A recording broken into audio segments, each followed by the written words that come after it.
Gimana sih guys rasanya kalau misalnya kalian berantem sama tetangga kalian sendiri, apalagi sampai main senjata-senjataan? Pasti nggak enak banget kan rasanya, udah sama tetangga sendiri, berantem pakai senjata lagi. Gimana ya? Nah, kali ini kita bakal ngejelasin hal itu tapi dalam perspektif HI nih. Menjadi It's 2025. Southeast Asia is still living. Halo, Assalamualaikum.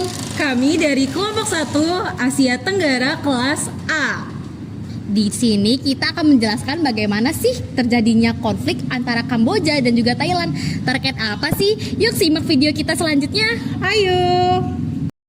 Guys, kalian pernah dengar gak sih soal konflik perbatasan antara Thailand dan Kamboja? Nih ya, aku kasih tahu. Jadi, konflik perbatasan antara Thailand dan Kamboja itu bukan hanya sekedar konflik biasa. Konflik ini tuh bukan tentang perebutan tanah kosong yang biasa aja gitu. Tapi, ini tuh udah terjadi dari zaman nenek moyang kita. Udah kayak drama sejarah yang gak kelar-kelar dari zaman dulu. Kita flashback sedikit ya guys. Jadi dulu itu kan Asia Tenggara dijajah oleh bangsa Eropa.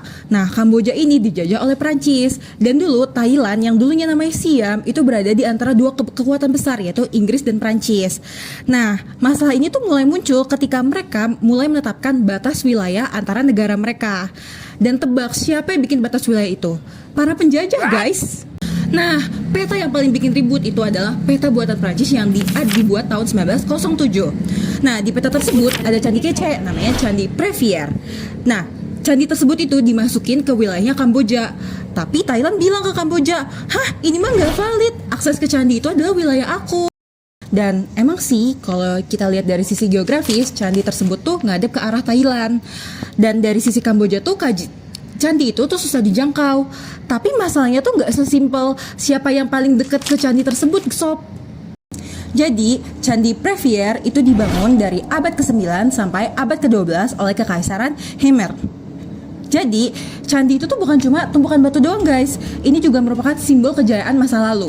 Nah, makanya candi itu punya nilai sejarah, budaya, bahkan militer dan spiritual yang tinggi. Bayangin aja nih ya, kalian berdiri di atas itu. Terus kalian bisa ngeliat perbatasan dua negara. Strategis banget kan buat ngontrol wilayah? Gak heran makanya kedua negara tersebut berebutan wilayah untuk mengambil candi tersebut. Kamboja tuh kekeh. Kamboja bilang, ini tuh warisan kami. Tapi Thailand juga gak mau kalah. Dia tetap keras kepala. Dia bilang, kalau kamu akui candi ini milik Kamboja, artinya kamu bisa klaim tanah sekitar sini dong.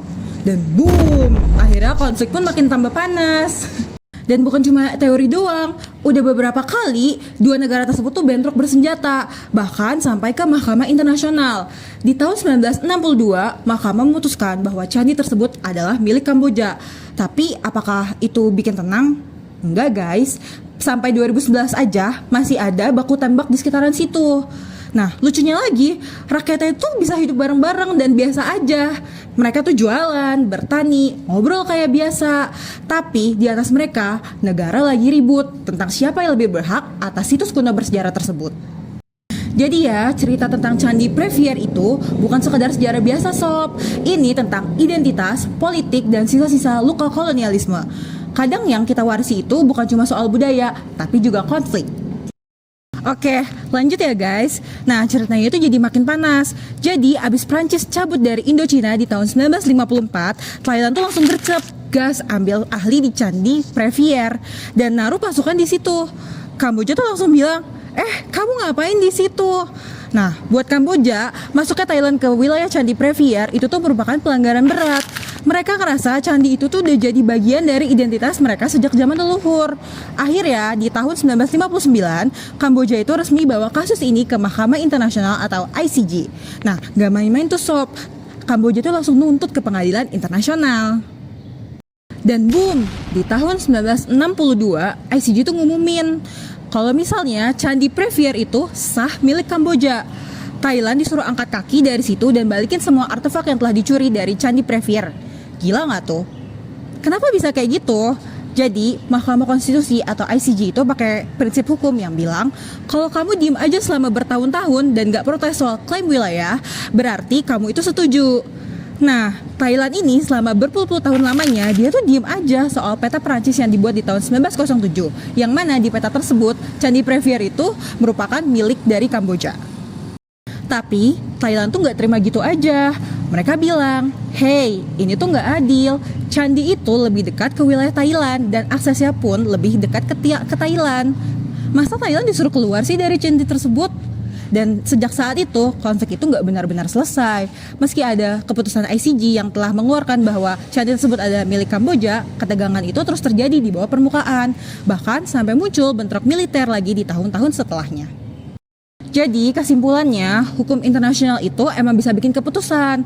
Tapi kalau identitas dan harga diri nasional udah ikut main, hal itu tuh nggak sesimpel damai.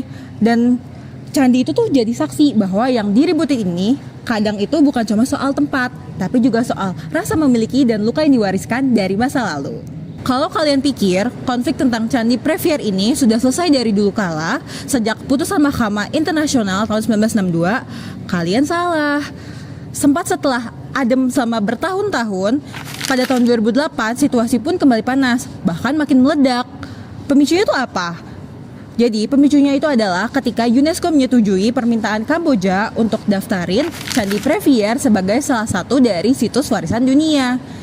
Kedengarannya itu keren kan ya guys? Tapi Thailand itu langsung protes keras akan hal tersebut. Bukan soal candinya, tapi soal wilayah yang ada di sekitar candi yang diklaim oleh Kamboja. Buat Thailand, hal itu tuh kayak Kamboja tuh tiba-tiba ngeklaim wilayah tersebut yang masih dipersengketakan. Jadi Thailand itu nganggap kalau misalnya Kamboja itu melakukan langkah sepihak. Dan respon dari Kamboja itu sama-sama ngumpulin pasukan di perbatasan. Dan tensi itu langsung pada naik darah. Bentrokan bersenjata pertama itu pecah di tahun 2008. Korban jiwa mulai berjatuhan di tahun tersebut. Di tahun-tahun berikutnya, dari tahun 2010 sampai 2011, konflik itu menjadi makin brutal. Artileri berat mulai digunakan. Suara tembakan menggelegar di pegunungan Dangrek dan bahkan bagian dari Candi Previer rusak terkena pelurunya. Tapi konflik ini tuh nggak cuma soal senjata. Media di kedua negara juga ikut nyiram bensin agar konflik tersebut tuh makin panas. Pemberitaan yang proaktif, narasi yang saling menyalahkan, dan emosi nasionalis yang dikorbankan bikin situasi tambah rumit. Nah, setelah putusan ICJ pada tahun 1962, Kamboja tuh mereka ngerasa kalau mereka kurang puas sama putusan itu karena mereka menganggapnya kalau putusan dari ICJ tersebut atas batasan wilayah itu dianggap kurang tegas dan juga kurang jelas. Akhirnya, Kamboja mengajukan pengajuan lagi kepada ICJ untuk penafsiran ulang bagaimana kawasan candi tersebut apakah disahkan menjadi milik Kamboja atau milik Thailand. Nah, pada tahun 2011 ketika Kamboja mengajukan pengajuan ke ICJ, akhirnya setelah pemrosesan lumayan panjang, dikabulin nih permintaannya Kamboja oleh ICJ yang dimana pada tahun 2013 ICJ dengan sah menetapkan bahwa wilayah candi tersebut menjadi kawasan yang sah milik Kamboja. Dengan hal tersebut, Kamboja merasa sangat puas karena dengan tegas dan juga dengan secara jelas bahwa kawasan tersebut jadi wilayah Kamboja nih sob. Nah, setelah keputusan baru yang dibuat oleh ICJ ini, akhirnya keputusan tersebut dihormati oleh kedua belah pihak, baik itu dari Thailand maupun dari Kamboja. Nah, kemudian akhirnya konflik yang berada di antara kedua wilayah tersebut kembali meredam dan juga Thailand menarik kembali pasukan-pasukan mereka ke tempat semula. Akhirnya, konflik yang telah terjadi selama berpuluh-puluh tahun itu dapat meredam kembali.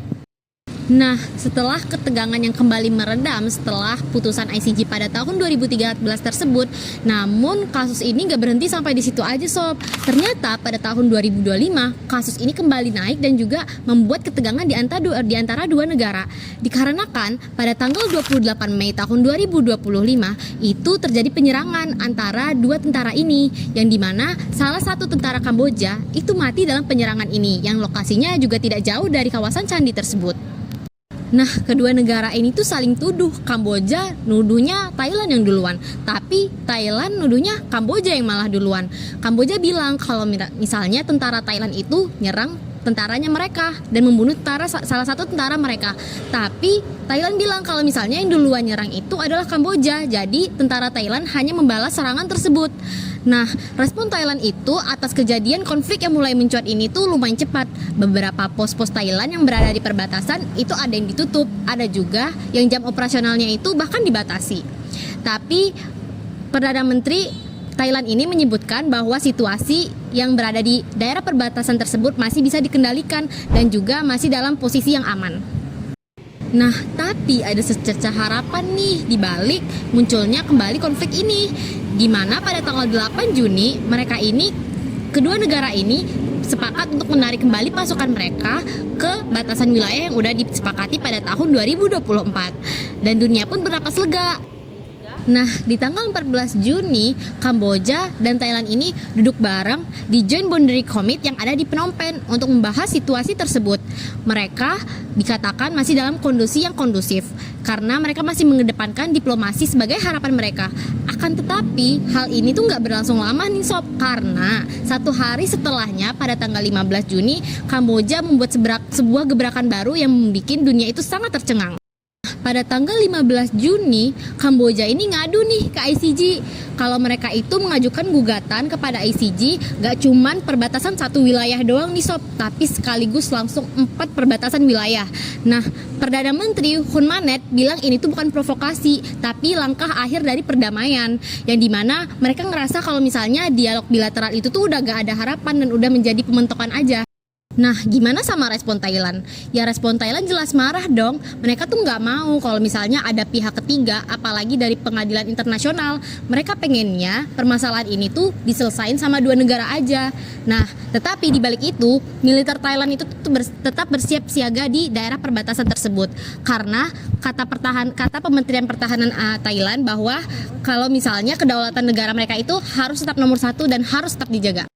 Nah, situasinya itu semakin memanas nih karena konflik ini gak cuma pemerintahnya aja, tetapi rakyatnya juga, yang dimana di Bangkok, kelompok nasionalis pro kerajaan itu mereka mendemo di depan kedubes Kamboja. Sedangkan di Kamboja, media itu malah mendukung pemerintah untuk mendukung langkah penuh ke ICJ. Nah, yang dimana di Kamboja tersendiri, mereka itu gak cuma menerapkan diplomasi aja, tapi mereka juga menerapkan sanksi kepada Thailand, kayak mereka itu memblokir listrik, film-film dan juga industri dari Thailand. Yang dimana sekarang itu ceritanya bukan tentang perang-perangan senjata lagi, tetapi udah menuju ke ranah ekonomi dan juga budaya. Thailand tuh gak setuju dengan caranya Kamboja yang membawa hal tersebut ke panggung internasional. Tetapi Kamboja tuh bilang kalau misalnya mereka itu butuh kejelasan secara global dan publik dua negara tersebut terus terpecah. Nah, konflik lama itu bisa tenang, tetapi bukan berarti selesai, dan sejarah kadang bisa terulang dengan cara yang lebih kompleks. Konflik antara Thailand dan Kamboja di sekitar Candi Previer bukan sekedar soal batas tanah. Ia adalah persimpangan sejarah, harga diri, dan identitas nasional. Selama lebih dari 1 abad, bayang-bayang kolonialisme, sengketa hukum internasional, dan ketegangan politik domestik telah membentuk dinamika yang sangat rumit. Kini, di tahun 2025, dunia kembali menyaksikan bagaimana masa lalu yang belum selesai bisa memunculkan konflik yang baru. Namun, satu hal tetap pasti, jalan damai akan selalu lebih bernilai dibanding luka yang ditinggalkan oleh peluru. Akankah diplomasi mengalahkan hasrat nasionalisme, ataukah sejarah akan terulang kembali? Hanya waktu dan kebijaksanaan para pemimpin yang akan menjawabnya. Nah, kalian udah ngerti kan tentang apa itu konflik perbatasan antara Thailand dan Kamboja?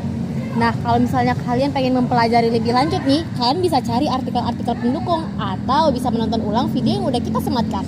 Nah, sekian dari kami. Terima kasih. Wassalamualaikum warahmatullahi wabarakatuh.